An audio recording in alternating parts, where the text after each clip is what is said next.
Gadis desa berkeringat saat tidur, namun tidak berani menyalakan AC untuk kesejukan, hanya untuk menghemat sedikit biaya listrik bagi suami miskin. Namun yang tidak diketahuinya adalah, identitas sebenarnya dari suami miskin itu adalah seorang CEO bernilai miliaran. Dan ketika mertuanya melihat gadis itu bekerja begitu keras, segera memutuskan untuk menghabiskan banyak uang, memberikan yang terbaik untuk calon menantunya.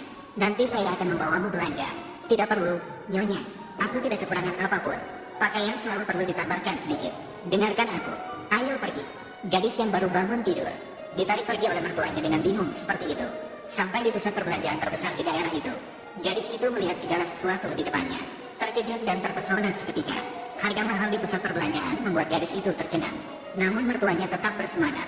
Yang ini, masih ada ini. Jangan, yang lain. Semuanya sesuai dengan ukurannya. Bungkus, kartu kredit, tidak perlu. Pembayaran dengan kartu kredit berhasil. Pengeluaran 38,9 juta yuan. Pergi saja. Semuanya bayar dengan kartu kredit. Berikan.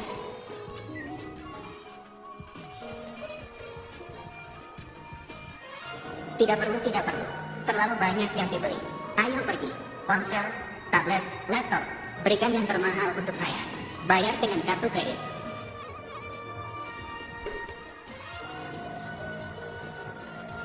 Begitulah nenek yang penuh gaya membawa gadis itu, memboroskan 30 juta di pusat perbelanjaan. Hal ini membuat gadis itu tidak bisa tidak meragukan apakah dia sedang bermimpi. Karena dia hanya seorang yang bahkan tidak mampu makan.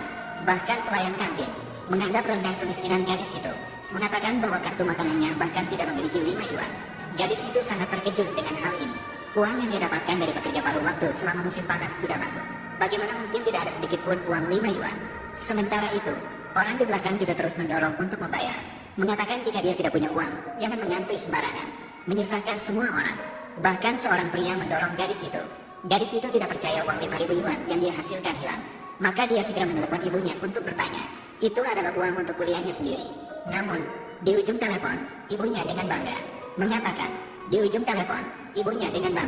aku mentransfer uang kepadamu, ada masalah apa? Kamu kuliah, bukan untuk melarikan diri dari aku dan adikmu. Bermimpi, uangmu itu, aku sudah menggunakannya untuk membeli konsol game untuk adikmu. Kapan dia tidak bisa membeli sendiri? Tapi jika aku tidak bisa membayar uang kuliah, aku akan dikeluarkan. 10 tahun usahaku sia-sia. Apa hubungannya jika kamu dikeluarkan? Jika kamu butuh uang, pergilah dan jual sesuatu. Jangan berharap untuk mengambil uang dariku. Omong kosong, berikan uang. Hahaha. Gadis itu menutup telepon dengan hati yang hancur. Khawatir tidak bisa melanjutkan pendidikannya. Malam itu, dia pergi ke bar mencari pekerjaan paruh waktu. Siapa sangka dia dengan penampilan muda dan intelek seperti itu malah menarik perhatian si pewaris keluarga Lin. Dia segera memberikan obat kepadanya saat bos sedang tidak memperhatikan. Lalu dia mendekati gadis itu dengan hati-hati, ingin memberikan gadis itu kepada bos. Adik kecil, ini bukan tempatmu. Orang-orang di sini entah kaya atau berkuasa.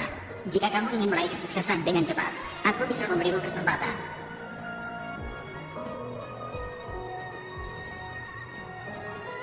Dibuat dengan cinta. Saya bukan yang melakukan itu. Hei, jangan buru-buru pergi. Duduklah di sana dan kita bicara. Pasti ada keuntungan. Aku tidak mengenalimu. Kalau kamu tidak diam, aku akan melapor polisi.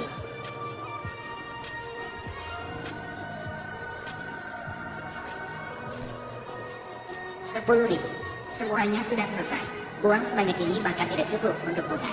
Jika tidak ada uang untuk sekolah, aku hanya bisa dijual oleh ibu untuk mencari uang. Hidupku akan hancur.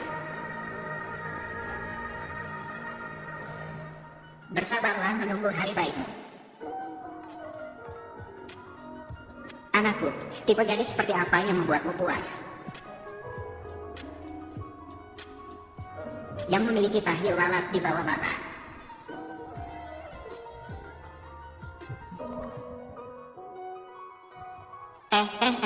Kamu, jangan pingsan. Bangunlah.